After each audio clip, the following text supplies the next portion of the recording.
Türkiye'de öyle bir yer var ki üstünde Roma'nın doğu sınırını tutan sert bir kale duruyor, altında ise herkesin giremediği, seçilmiş bir grubun kullandığı yeraltı tapınağı bulunuyor. Ve olay burada da bitmiyor. Çünkü konu bir noktadan sonra gizli ritüeller, sadakat yemini, güçlü semboller ve hatta ABD büyük mührü tasarımı taşıdığı söylenen bir rozete kadar uzanıyor. Yani bugün konuşacağımız şey sadece eski bir kale değil. Güç, korku, sadakat, semboller ve internet teorilerinin aynı yerde üst üste geldiği çok tuhaf bir dosya. Hanımlar beyler, kanalıma hoş geldiniz. Ben Boran Karadeniz. Bugün Zerzevan Kalesi ve Mitras Tapınağı'nı konuşacağız. Ama en başta söylemem gerekiyor. Bu videoda hem taş gibi gerçekler var, hem de o gerçeklerin etrafında büyüyen çok yoğun bir sis perdesi var. O yüzden adım adım gideceğiz. Neyin bilgi, neyin yorum olduğuna özellikle dikkat edeceğiz. Zerzevan'ı bu kadar önemli yapan şey nedir? Zerzevan, Diyarbakır-Mardin karayolu üzerinde yaklaşık 124 metre yüksekliğinde kayalık bir tepenin üstünde yer alıyor. Antik dünyada böyle bir yüksekliğin anlamı oldukça netti. Yaklaşanı erken görmek, geçiş yollarını izlemek ve çevreyi kontrol etmek. Roma için burası manzarası güzel bir tepe değildi. Doğu sınırında gözünü kapatamayacağın yerlerden birisiydi. Çünkü karşı tarafta Sasani baskısı vardı ve sınır hattında küçük bir gevşeme bile çok pahalıya mal olabilirdi. Ama Zerzevan'ı bugün unutulmaz yapan şey yalnızca bu stratejik konumu değil. Asıl çarpıcı taraf bu sert askeri kimliğin altında bambaşka bir dünyanın bulunması. Bu tepenin hikayesi Roma ile başlamıyor. İlk yerleşim izleri Asur dönemine kadar gidiyor. Sonra Pers etkisi geliyor. Yani daha en başından beri burası gelip geçen her gücün fark ettiği bir nokta olmuş. Bunun nedeni ise oldukça basit. Yükseklik güç üretir. Yukarıda duran aşağıdakini görür. Geçiş yollarını izler. Haberleşmeyi denetler. Ticaret akışını kontrol eder. Kim gelirse gelsin bu avantajı kullanmak ister. Ama bu Asur ve Pers etkisini sadece bir ön söz gibi düşünmek gerekiyor. Çünkü Zerzevan'ın asıl sert kimliği Roma ile birlikte kuruluyor. Milattan sonra 3. ve 4. yüzyıllarda burası gerçek anlamda tahkim edilmiş bir sınır garnizonuna dönüşüyor. Surlar, kuleler, depolar, yaşam alanları, sığınaklar ve çok güçlü bir su sistemi kuruluyor. Kazılarda ortaya çıkan 54 sarnıç önemli bir detay. Bu sayı bize şunu anlatıyor. Burada sadece günlük nöbet düşünülmemiş, kuşatma, uzun bekleyiş ve içerideki hayatın devamı hesaplanmış. Yani Zerzevan kriz anı için hazırlanmış bir yapı. Kalede bulunan yapılar da aynı şeyi söylüyor. Burası yalnızca askerlerin nöbet tuttuğu boş bir alan değil.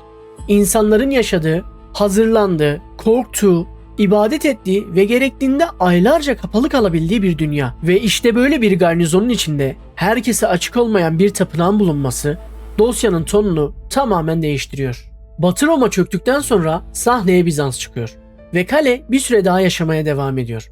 Bu dönemde askeri işlev sürerken sivil ve dini alanlar da daha görünür hale geliyor. Yani hikayede sadece savaş yok. Gündelik hayat var, inanç da var. Daha sonra Arap fetihleriyle birlikte stratejik denge tamamen değişiyor ve kale zamanla boşaltılıyor. Bir dönem sınırın en sert merkezlerinden biri olan yer yüzyıllar boyunca sessizliğe gömülüyor. Ta ki 2014 yılına kadar. 2014 yılından sonra yapılan bir kazıyla birlikte dosyanın tonu tamamen değişiyor. Çünkü yerin altından çıkan şey sadece sıradan bir oda değil. Kazılar ilerledikçe ana kayaya oyulmuş bir Mitras tapınağı ortaya çıkıyor. İşte insanların nasıl yani dediği nokta da tam olarak burası. Çünkü karşımızda Roma'nın doğu sınırında askeri bir kalenin içinde kapalı bir inanç dünyasına ait çok özel bir alan var. Daha videonun bu noktasında şunu anlamamız gerekiyor. Bu dosya neden internetin eline düşünce büyüyor? Çünkü ortada gerçek bilgi de var, boşluk da var. Yani arkeoloji bize bir şeyler söylüyor ama her şeyi söylemiyor. İşte elitler, gizli örgütler, masonluk, Illuminati ve benzeri teoriler tam da bu yüzden dosyaya yapışıyor. Mitras inancı herkesin açıkça gidip ibadet ettiği bir inanç sistemi gibi işlemiyor. Daha çok kapalı bir bağlılık dünyası gibi görünüyor. Kökleri Hint-İran dünyasına kadar uzanıyor. Roma döneminde ise özellikle askeri çevrelerde yayılıyor. Elde kesin bir üye listesi yok. Ama araştırmalar ve buluntular bu dünyanın daha çok askerler, subaylar ve bazı yerel yöneticiler ve imparatorluk düzenine yakın erkek çevrelerde karşılık bulmuş olabileceğini düşündürüyor. Burada mesele yalnızca dua etmek değil, sadakat, dayanışma, yemin, dayanıklık ve korkuyu yönetmek de işin içinde. Sınır hattında yaşayan bir asker için bunlar çok büyük şeyler. Çünkü sadece düşmana karşı değil, belirsizliğe karşı da ayakta kalmak zorundasın. Bu yüzden bazı yorumcular Mitras çevrelerinin dönemin sıradan halkından daha çok seçilmiş bir erkek topluluğu gibi işlediğini düşünüyor. Bir başka çarpıcı taraf ise şu: bu dünyaya herkes giremiyor. Kadınlar yok, çocuklar yok. Dışarıdan merak edip gelen birisi yok. İçeri girmek seçilmiş olmakla ilgili. İnternette tam da bu yüzden acaba burada sadece askerler değil, üst düzey komutanlar ve elit çevrelere yakın isimler de mi vardı sorusu sık sık soruluyor. Ama kesinliği net bir şekilde bilinmiyor. Kapalı üyelik fikri dosyanın seçkin ağlar üzerinden okunmasına zemin hazırlıyor. Zerzevan'daki tapınağın en sert yanı yer altına doğrudan ana kayaya oyulmuş olması. Yani doğal bir mağaradan değil, bilinçli bir biçimde tasarlanmış bir iç dünyadan söz ediyoruz. İçeri girince ışık kırılıyor, ses boğuluyor, taş duvarlar yaklaşmış gibi oluyor. Ve o anda buranın sadece ibadet edilen bir yer değil, insanı psikolojik olarak da içine çeken bir alan olduğu hissediliyor. Kandil yuvaları, nişler, yükseltilmiş bölümler ve mekanın dar kapalı hissi buranın sıradan bir ibadet alanı olmadığını hissettiriyor. Bazı araştırmacılar bu mimarinin ritüelin psikolojik etkisini güçlendirdiğini düşünüyor. Bu yorum çok da mantıksız sayılmaz. Çünkü mekanın kendisi zaten insanın zihnini şekillendirecek biçimde kurulmuş gibi duruyor. Mitras inancında en çok konuşulan başlıklardan birisi de 7 derece sistemi. Geleneksel olarak kuzgun, gelin, asker, aslan, persli, güneş koşucusu ve baba gibi aşamalardan söz ediliyor. Ama burada asıl mesele isimler değil. Kişinin adım adım başka bir disipline sokulması. Bir nevi inisinasyon. Yani geldim üye oldum basitliğinde bir şey değil. Aidiyetin, sabrın ve psikolojik direncin yeniden kurulması gibi. Bu yüzden bugünün izleyicisi burada hemen gizli topluluk hissi alıyor. O hissin neden olduğunu anlamak zor değil. Tarihsel tarafta kapalı ve aşamalı bir yapıya işaret eden bulgular var. Ama bu yapının ne kadar derin, ne kadar katı ve kimleri ne ölçüde içine aldığı konusunda yorumlar tamamen değişiyor. Mitras denildiğinde insana en hızlı çarpan simge şu: boğa öldürme sahnesi. Toraktani adı verilen bu tasvir ilk bakışta çok sert, hatta rahatsız edici gözüküyor. Bu yüzden insanlar doğal olarak burada korkunç ritüeller mi vardı sorusunu soruyor. Ama yorumlara baktığımız zaman bundan daha karmaşık olduğunu görüyoruz. Birçok araştırmacı bu sahneyi yalnızca fiziksel bir kurban olarak değil, kozmik düzen, dönüşüm, bereket ve insanın içindeki ilkel gücü kontrol etme fikriyle birlikte okuyor. Yani dışarıdan bakınca vahşi görünen simge içeride bambaşka bir anlam taşıyor olabilir. Bu kesin bir hüküm değil. Ama neden yüzyıllardır insanları çarptığını anlamak için oldukça yeterli.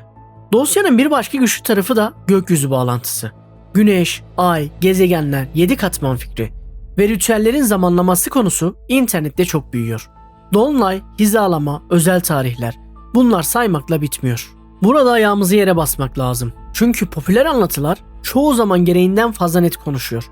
Arkeoloji ise daha temkinli. Ama şu açık, Mitras dünyası gökyüzü sembollerini ciddiye alıyor. Bu da teorilerin besleneceği alanı genişletiyor. Konu bir anda sadece taş bir tapınak olmaktan çıkıyor.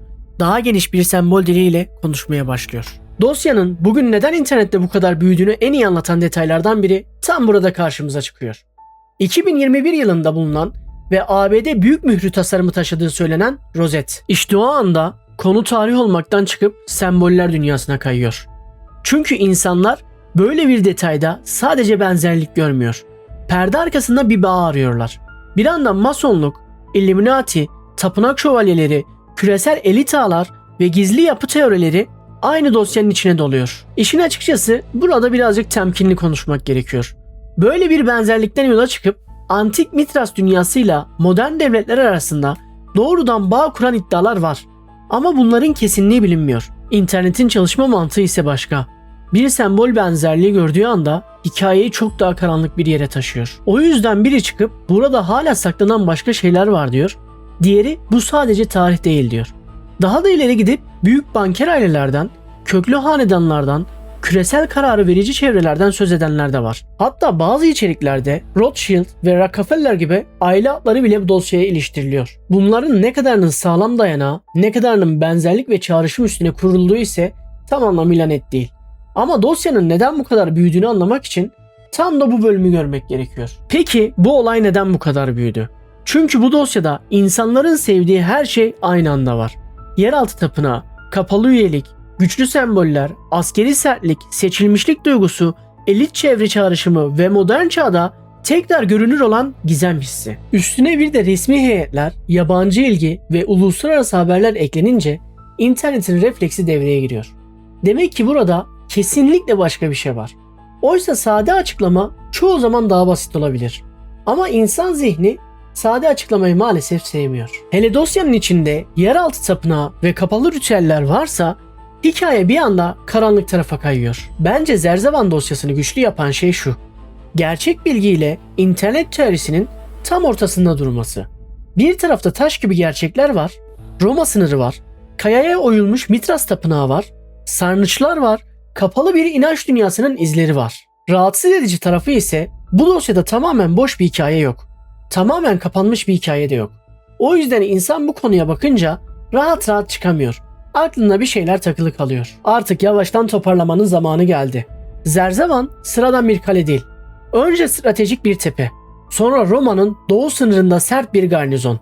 Sonra yerin altında saklanmış kapalı bir inanç dünyası. Sonra yüzyıllar süren sessizlik. Sonra da modern çağda yeniden açılan, yeniden yorumlanan, yeniden korkulan bir dosya. İşte bu yüzden akılda kalıyor. Çünkü burada sadece taş duvarlar yok. Güç var, korku var, seçilmişlik var, semboller var, bilinmeyen var. Ve bunların hepsi aynı yerde üst üste geliyor. Belki de Zerzevan'ı unutulmaz yapan tam olarak da bu. Karşımızda hem taş gibi gerçekler var, hem de o gerçeklerin etrafında büyüyen karanlık bir boşluk. İnsan bir kez baktığında bu dosyadan zihnini tamamen çekip çıkaramıyor. Hanımlar beyler, videoyu izlediğiniz için çok teşekkür ederim. Kendinize çok iyi bakın, esen kalın, sağlıkla kalın.